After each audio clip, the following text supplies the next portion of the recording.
much, and welcome to another episode of Craic on the Coast, an AOH podcast, here in the Local Scene Studios in Plymouth, Massachusetts, where we keep the spirit of Irish heritage alive on the South Shore of Mass through discussion and special guests. I'm Michael Schilling. And I'm Shaun Morgan. Michael, I don't know about you, but I have to say, I think I'm just about recovering from all the St. Patrick's Day festivities. Same here, between the sessions, the parades, and the pints, it was a proper celebration, but as we always say, Irish heritage isn't just about March 17th. Exactly. And while St. Patrick's Day might be behind us, our dedication to celebrating and cultivating Irish culture has to continue throughout the year. And today we're going to dive into the rich history of the South Shore Irish Heritage Trail, starting with the first stop in Weymouth, Massachusetts. We'll be joined in the studio by two esteemed guests, although I'm going to use that term loosely for one of them, although they can figure out they'll have to figure out which one it is, who are both deeply involved in preserving Irish history within our community. Shaun, we always talk about how important it is to keep Irish heritage alive beyond March 17th. A lot of people associate Irish culture with just that one big day of parades and celebrations, but as we know, it's about so much more. Oh, 100%. I mean, the history, music, traditions are so rich, you can't just keep it in one day a year. I mean, even within that, St. Patrick's Day, with everything that we've had to do ourselves in the last week, it's a month of celebration in that regards. But ultimately, whether it's through literature, language classes, community events, there's so many different ways to stay engaged. Yeah, definitely. And organizations like ours, the Ancient North Hibernians, other local Irish community organizations, cultural festivals, they all play a huge role in that. And we see it through all the events that go on all year round, the historical commemorations, and even the South Shore Irish Heritage Trail, which brings to life all those stories of the Irish Americans who shaped this whole area up and down the South Shore. And that's actually a perfect segue into our feature and recurring segment, Talk of the Trail. It's almost like we planned this out, Mike. I know, you would We're have going to thought we actually highlight, knew what we were doing. and Talk of the Trail, we're going to highlight an important stop along the South Shore Irish Heritage Trail. Today, we're going to focus on the first town of the trail, Weymouth, which honors two incredible individuals, Jeremiah Quinn and Frederick Murphy. And to tell us more about their stories, we're joined again by Greg Shanahan, and for the first time on our show, John Sullivan. Both are members of the Father John Murphy division, as well as board members in the South Shore Irish Heritage Trail. Welcome to the show, boys. Thanks very much for having us again. It was a great time last time we were on the show, and we're certainly happy to have John with us this time, our esteemed historian from both groups. So we're looking forward to a great discussion. Thanks a lot, Shaun. Great to hear you, and good to see you, Mike. No problem. Okay, so we'll get into the first individual we're going to talk about, who's Jeremiah Quinn. Now, throughout the Civil War, there are many historical accounts of important individuals who are Irish or Irish American. Thomas Francis Meagher, James Shields, all contributors to what was known as the Irish Brigade. But the town of Weymouth has one Civil War story unique to its own. Now, John, what can you tell us about Mr. Jeremiah Quinn? It's my understanding that his parents were from County Longford. And when Fort Sumter was attacked, he really wanted to enlist. However, he was 16 years old, so he needed his parents' permission. And they gave it. And so he enlisted, fought in a number of battles, and was captured. He was sent to Andersonville, South Carolina, probably the most notorious prison camp in the Civil War. And he was held for a period of time and then was released. And it's my understanding that he was given the right to go home, but he did not want to. He wanted to continue fighting with his unit. And in April of 1865, his unit was on the outskirts of Richmond, Virginia. Early one morning, it was very quiet, and as the soldiers proceeded forward, they were not shot, they were not attacked by the Confederates who had the night before been in the city of Richmond. And when they went into the city, they realized all the soldiers had gone. And as they went to the site of the capital of the Confederacy, it was Jeremiah Quinn who was given the honor of taking down the Stars and Bars, the Confederate flag, and putting up the Stars and Stripes in recognition of all that he did for our country. I would say that's an amazing story, wouldn't you, Sean?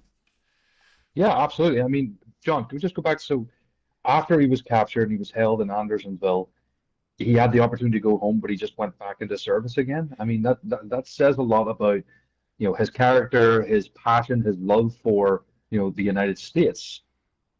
It sure does. And I think he had fierce loyalty to those that he fought with and those who died at his side. And I think in recognition of their memory and to honor them and the as Lincoln would say, the last full measure of sacrifice that they suffered for our country, he felt that he wanted to see this through to the end, and that he did.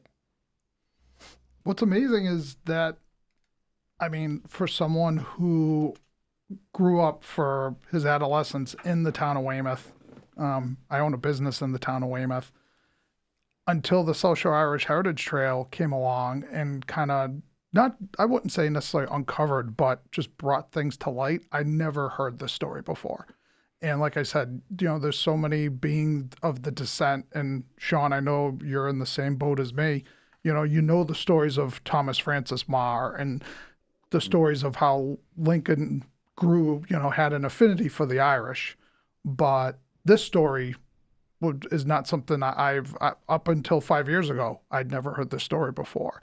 Why do you guys think that is? I mean, maybe Greg, maybe you growing up and being from Weymouth, I don't know if it's a little bit different for you, but.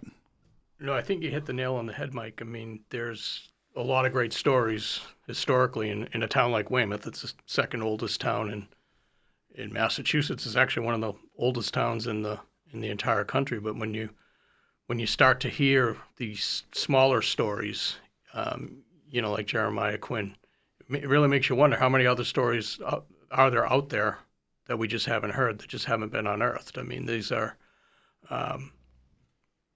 incredibly heroic stories, and we tie it into Irish America because he was second generation Irish, but he didn't just serve in the military, although he was a hero there. He came back to Weymouth and finished out his career as a firefighter.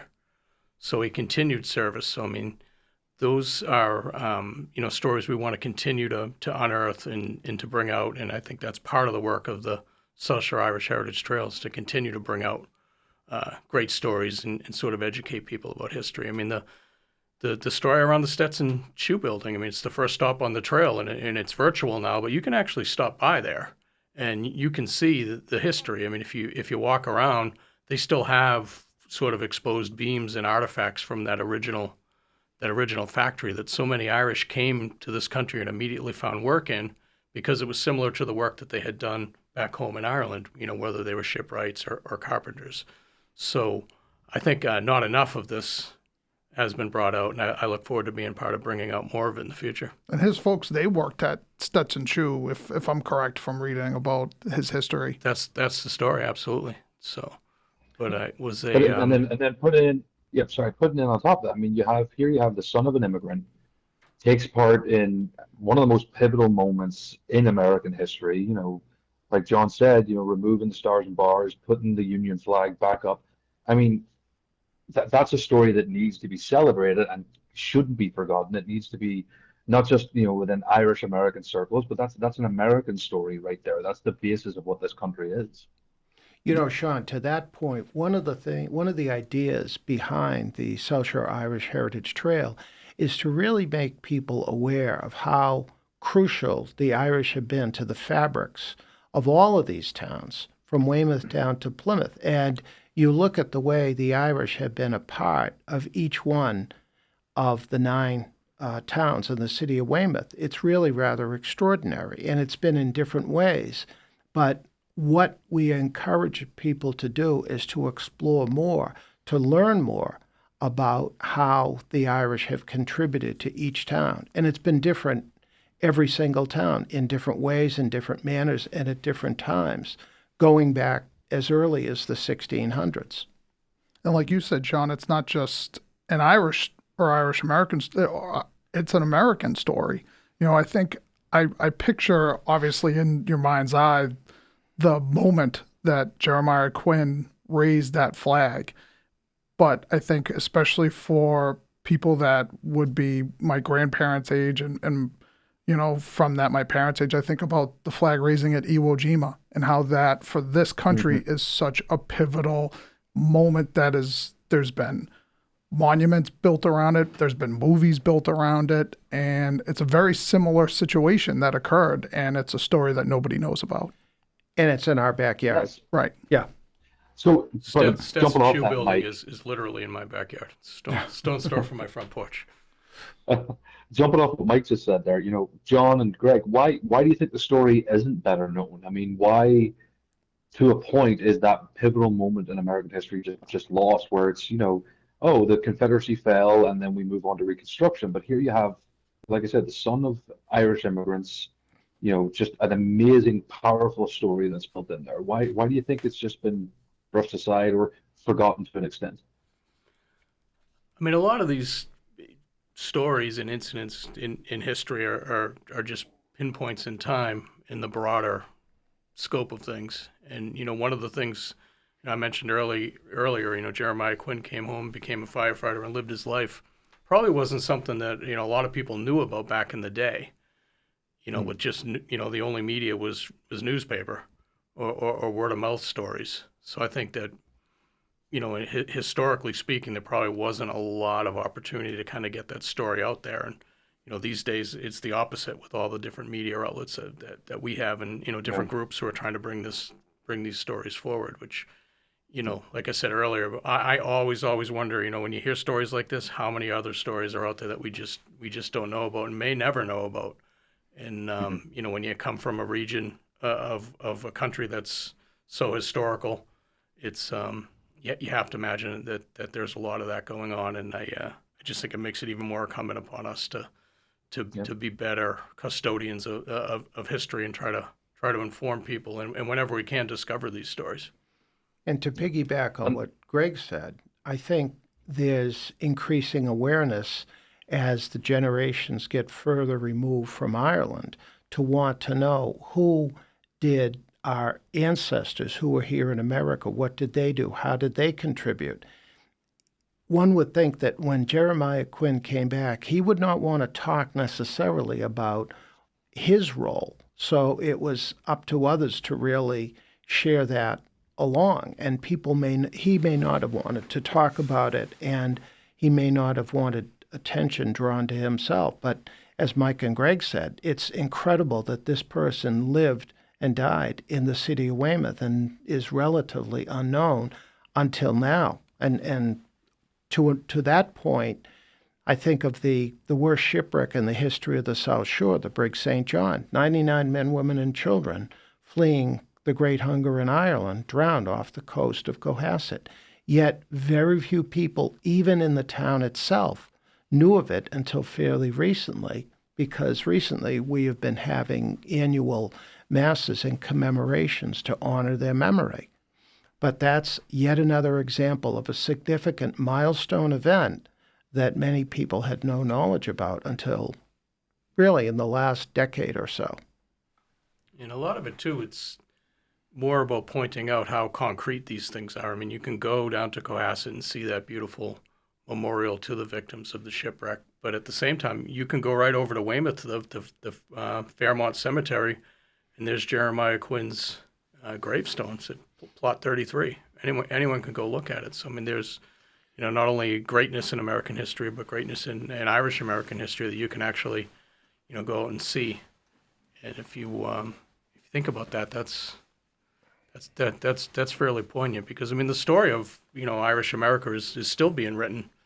There have been any number of heroes and incredibly influential people and from these days forward, and it's only going to continue on. So I like what John said earlier. I think there's more and more awareness going on. There's more and more events and more groups who are dedicated, like we are, to preserving that history and those memories.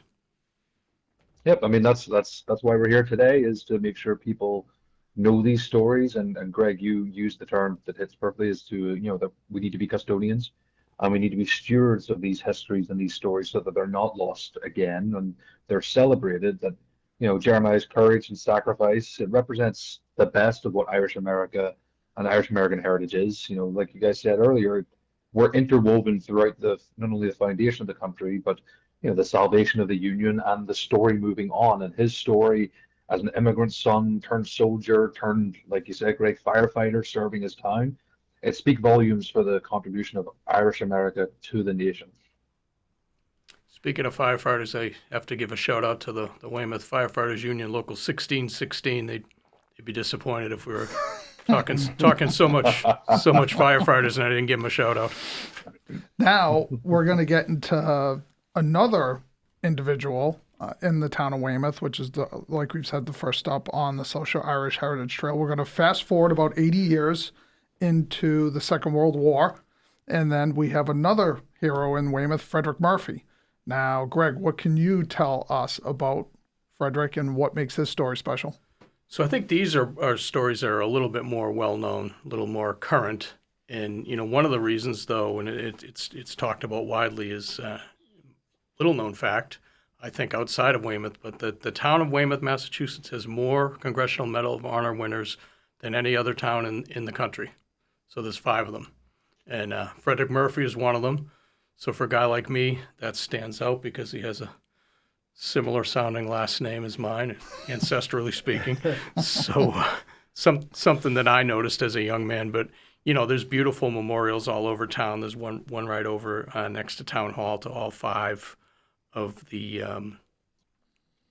Medal of Honor winners from Weymouth. And hats off to the town of Weymouth. I think they do an amazing, we talked about, preserving history. I think the town of Weymouth has done a great job preserving its history, and you can see it over at the amphitheater all the way back to, the Revolutionary War rolls, the Civil War rolls over at Town Hall to, listing out Weymouth residents who served in every conflict right up to current days. But yeah, I was going to say, the town of Weymouth does a really good job honoring its veterans. They do. I mean, all 5 of those Medal of Honor winners have a school named after them in town. I mean, you lived a stone's throw from the Eldon Johnson elementary school, and that's to this day it's a preschool, and that was named for one of the winners. But Frederick Murphy's story is incredible in terms of just the outright bravery and heroism. I mean, he was a medic, and he was in battle. Was so badly wounded himself that he actually lost one of his legs.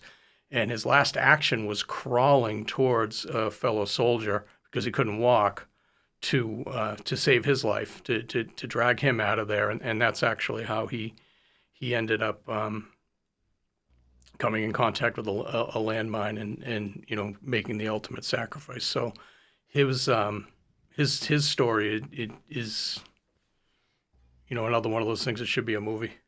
Sure. If you think about it. Murphy. And very similar. What is amazing is he was, at the time of Pearl Harbor, he was in college, and he tried to enlist right away, flunked the medical exam, waited a little bit, went to a different doctor, flunked that exam, and he was given a 4F designation, which meant he couldn't serve.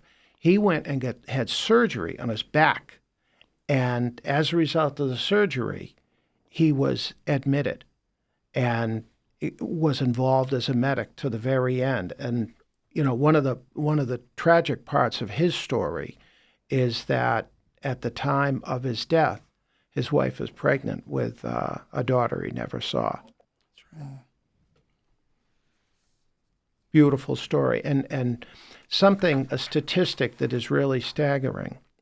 There are more natives of Ireland that are recipients of the Congressional Medal of Honor. In other words, born in Ireland, recipients of the Congressional Medal of Honor than all the other countries in the world combined.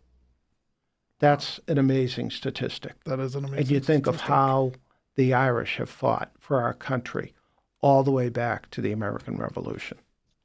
It's just an incredible impact, and as I said, it carries on to this day. Now, Frederick Murphy also doesn't just have the school named after him. If I read correctly, he has a ship named after him as well.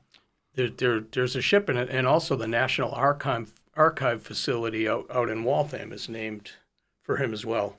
Oh, wow. So federal buildings, and there's great information if anybody listening wants to check it out. Not only on the South Shore Irish Heritage Trail website, which is shirishtrail.org, but the Weymouth.ma.us has a lot of historical information specifically about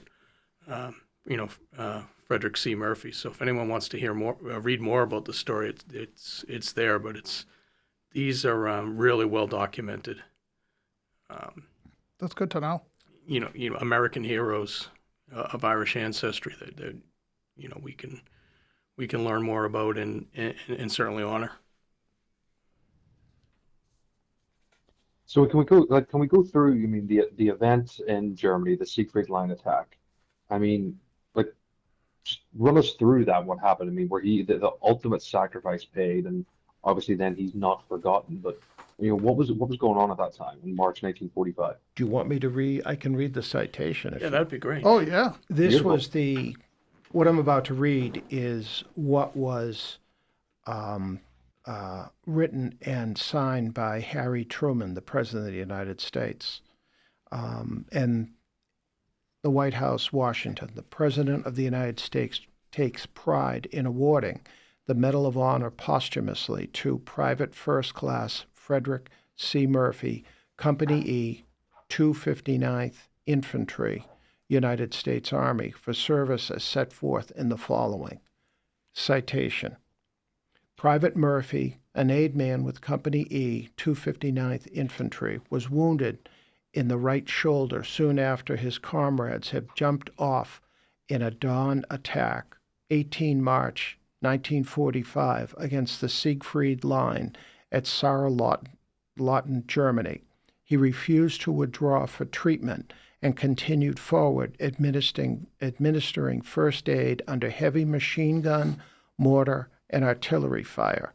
When the company ran into a more thickly sown anti-personnel minefield and began to suffer more and more casualties, he continued to disregard his own wound and unhesitatingly braved the danger of exploding mines, moving about through heavy fire and helping the injured until he stepped on a mine which severed one of his feet. In spite of his grievous wounds, he struggled on with his work, refusing to be evacuated and crawling from man to man, administering to them while in great pain and bleeding profusely. He was killed by the blast of another mine, which he had dragged himself across in an effort to reach still another casualty. With indomitable courage and unquenchable spirit of self-sacrifice and supreme devotion to duty, which made it possible for him to continue performing his tasks while barely able to move, Private Murphy saved many of his fellow soldiers at the cost of his own life. Harry Truman. Wow. I mean, that's just absolutely mind-boggling to try and just trying to put yourself in that situation. John, do we know how many lives he actually saved that day? I would imagine that the records are out there, but just as you listen to the description, you can envision this soldier who's sacrificing everything. He could have left, he could have retreated, he could have withdrawn, but he persevered for the sake of saving his fellow soldiers. As the president said, ultimately at the cost of his own life. I mean, not only was he so selfless on that day, but when you think about it, he didn't have to be there at all. Yeah. He didn't Yeah. qualify to serve. I mean, he persevered and finally got a spot as a medic and went over and served in that way, and then made the ultimate sacrifice. So I mean, really, double heroism when you think about it. Sure is.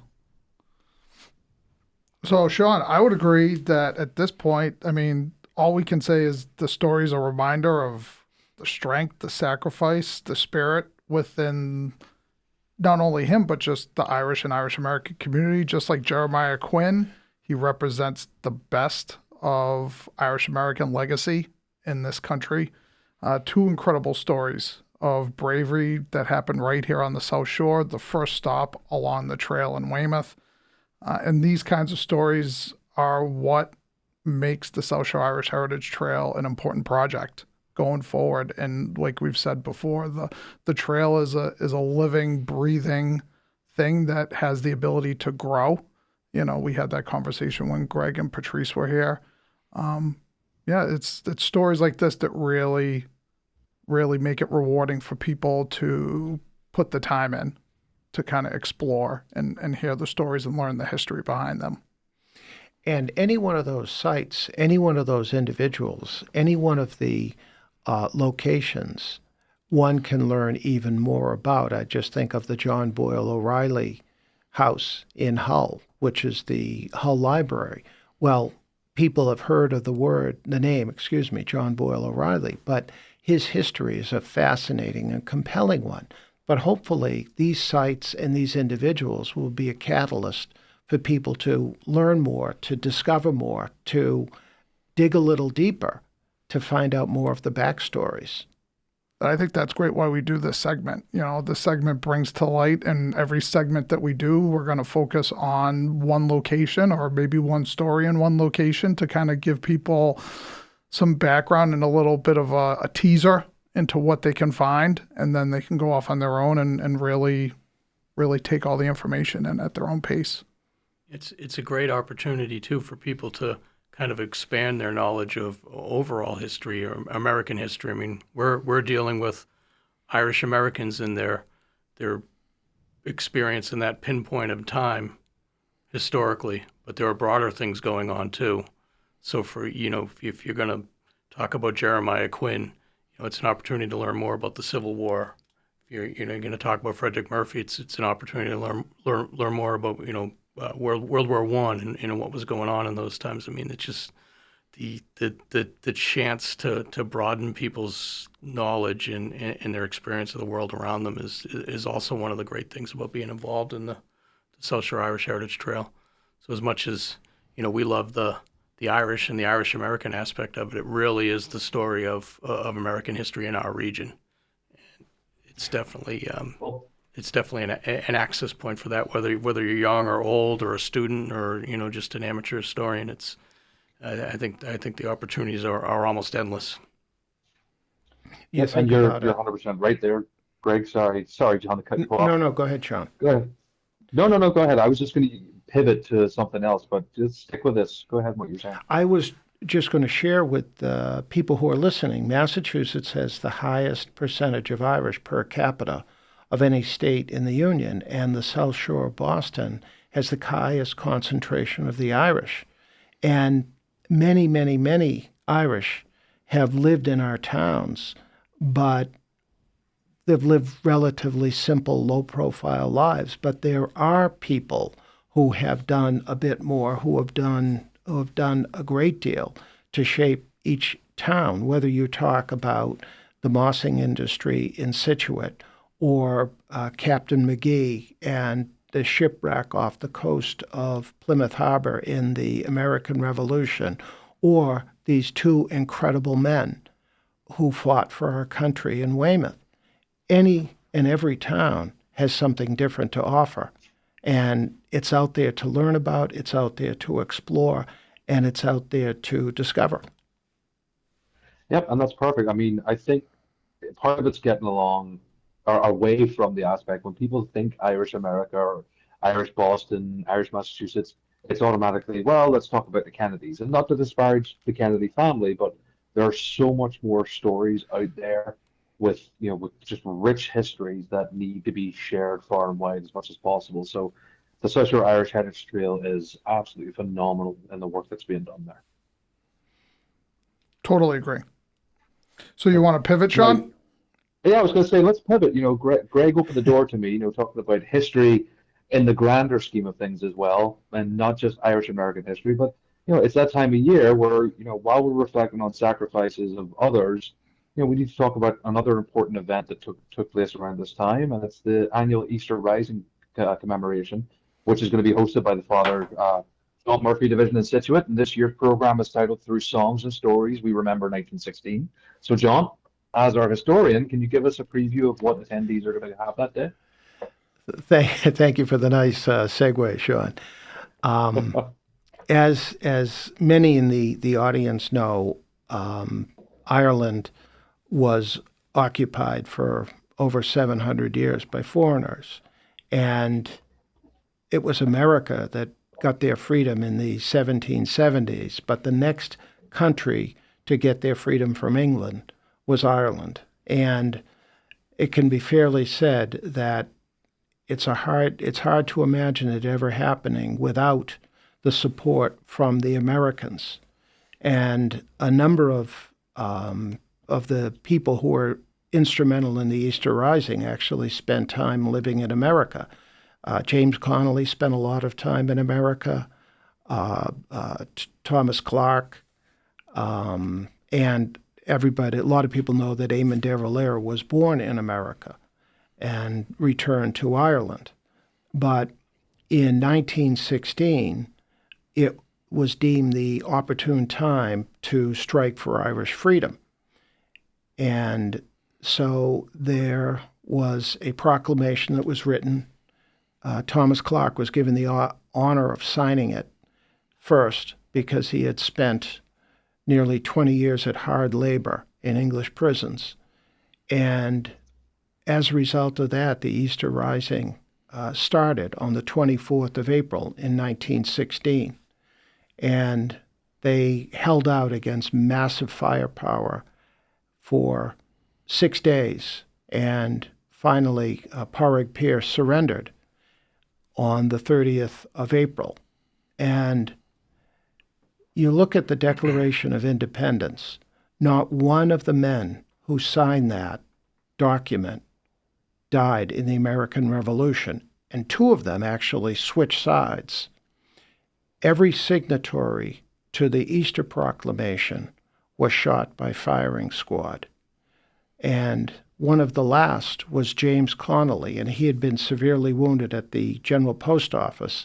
And so he was taken by ambulance from his hospital bed, taken to Kilmainham Jail, and he couldn't stand, so they put him in a chair, and he kept slipping out of the chair, so they had to tie him into the chair before they shot him.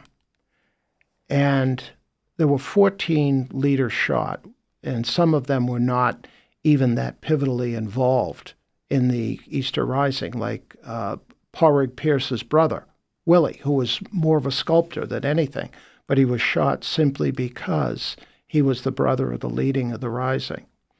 And as a result of this drip, drip, drip execution of the leaders over a 2-week period of time, the people of Ireland, the people of Dublin, really came to view these men as martyrs as they shot and they died for Ireland. So in 2016, the town of Scituate, with some coordination with the Plymouth AOH, had a centenary commemoration of the Easter Rising at the bandstand in Scituate Harbor. And then a number of people got together. There was a Scituate Easter Rising Monument Committee, and composed of different people in Scituate and members of the Father John Murphy Division. We appeared in front of the Select Board on a number of occasions and finally received approval for a 6-foot by 4-foot granite monument that's now in Scituate Harbor, carved out of Vermont granite, the words of that proclamation. And it's believed that that is the only such monument anywhere in the United States. So each year, on the Sunday closest to the 24th of April, we have a commemoration honoring the fight for Irish freedom and the sacrifices of those who died to make that happen. We're on our 9th year in a row. Yeah, exactly. Yeah, it's been great. And I'm excited about the program this year. It's a little bit different. It's not just a speaking program. We're going to have poetry being read, music, everything that either help inspire the Rising or that future later was inspired by the Rising. I'm excited for it. I think it's something people will definitely enjoy. Well, there's some amazing poetry came from all of that. Some amazing songs came from all of that. And anytime you can find the backstory to the music or the poems, I think it really helps put into context for people who are listening to hear it differently or to have a far greater appreciation of where this inspiration springs from. And Shaun, just not unlike other, cultures throughout the world, but, for the Irish, it's their stories and their songs are the largest way that they've passed down history and knowledge through the decades, because for a point in time, it wasn't allowed to keep those type of records in Ireland because, that was the way they tried to kind of get everybody to assimilate to who the occupiers were. That's exactly it. I mean, it used to be deemed seditious to even use the word Ireland. So Ireland would be referenced in music and song allegorically, Kathleen Ní Houlihan, or My Little Black Rose, Roisin Dubh. That poem and the name of the pub in Boston comes from an allegorical reference to Ireland. For example, they weren't allowed to reference Napoleon. So he was referred to as the Green Linnet because of his jacket. So the people who wrote music have been very adept at speaking to people in a way which they understand, but the powers that be couldn't quite put a finger on it enough to suppress them.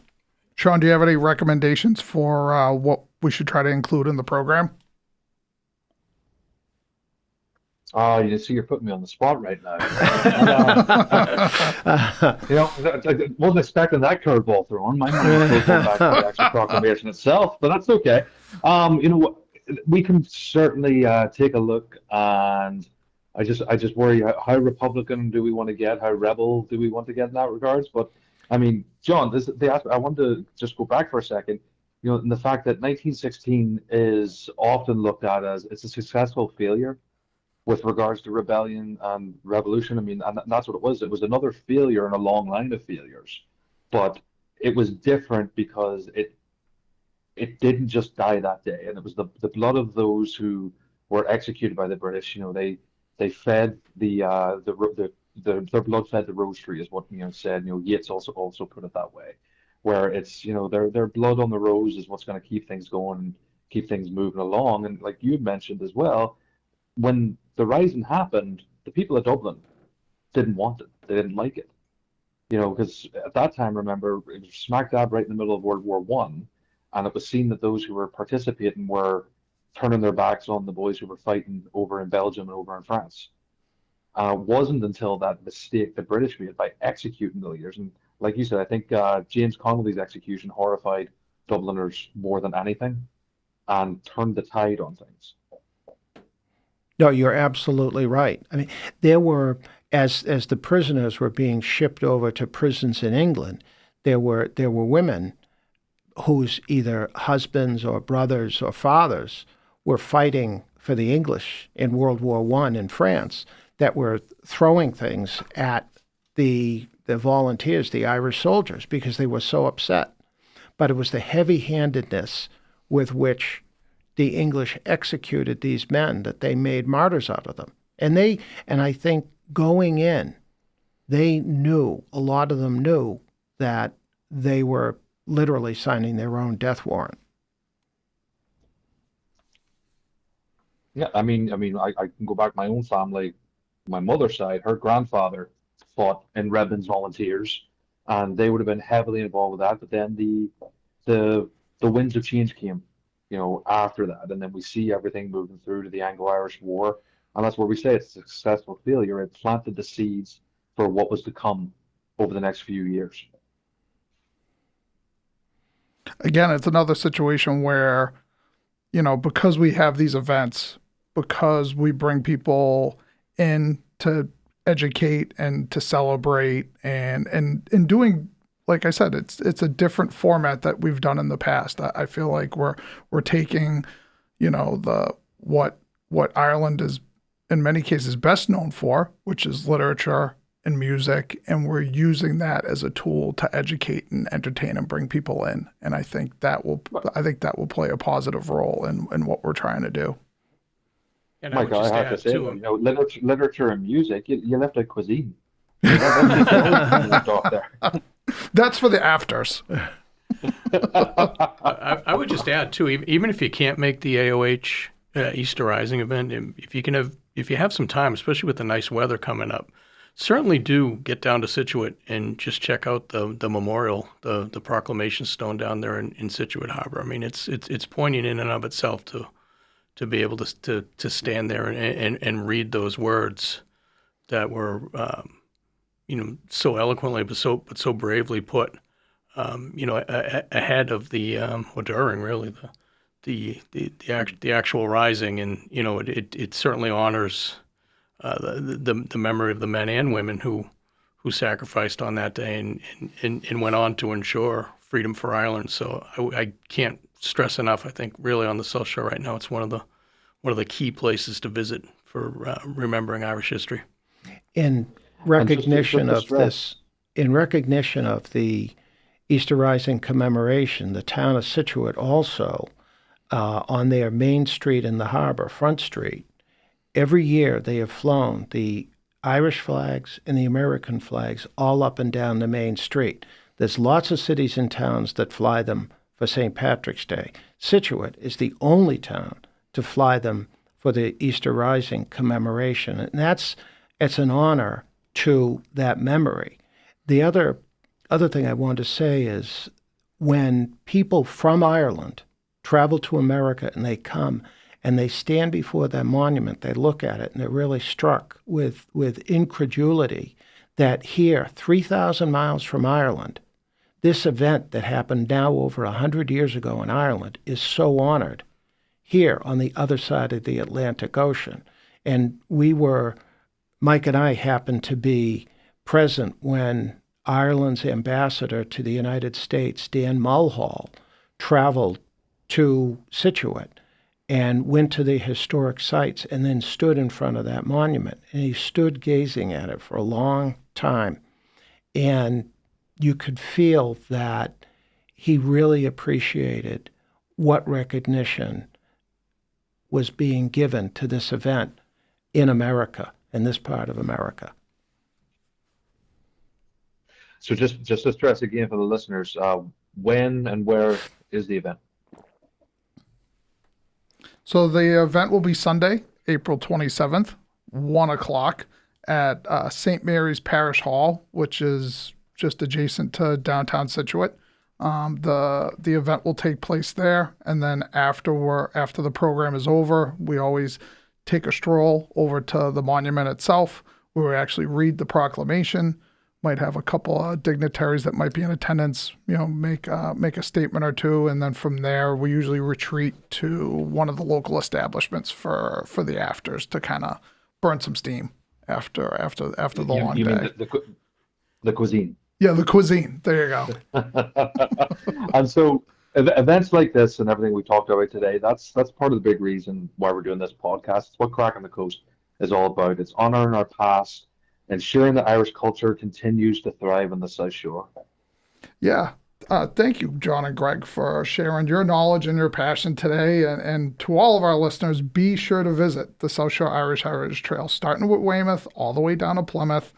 Learn about the remarkable figures we talked about today, a couple of the other stops that we spoke about that on other episodes we'll dive deeper into. And mark your calendars for the Easter Rising Commemoration in Scituate. Thank you so much, Mike. Very much appreciated that you had us on this podcast. Yeah, thanks, Mike and Shaun, for having me on again, and for really your great work. I mean, this Craic on the Coast is definitely just one more item that anybody interested in Irish American history or current events here on the South Shore can take advantage of. So. Thank you, guys. Great job, guys. Yeah. Well, got on my Elga gents, and everyone as well who's listening. Thank you for tuning in to Crack on the Coast. We appreciate you joining us as we continue to explore Irish culture and heritage in the South Shore and beyond throughout the Commonwealth. And if you enjoyed the show, be sure to subscribe, leave a review, share it with a friend. And if you have a story to tell or a topic you'd love to hear about, reach out by emailing us at craiconthecoast@gmail.com. That's CRAIC on the coast@gmail.com. And you can follow AOH Plymouth on both Instagram and Facebook to see what we have going on and other Irish-related news that's going on the South Shore. Go to Mila And Mahagat. next time we're going to take a dive into other opportunities that are taking place in the spring to cultivate and celebrate Irish heritage and culture. Until then, slán go fóill, goodbye for now, and may the crack be mighty wherever you are. Slán, folks. Slán. Slán a bhaile.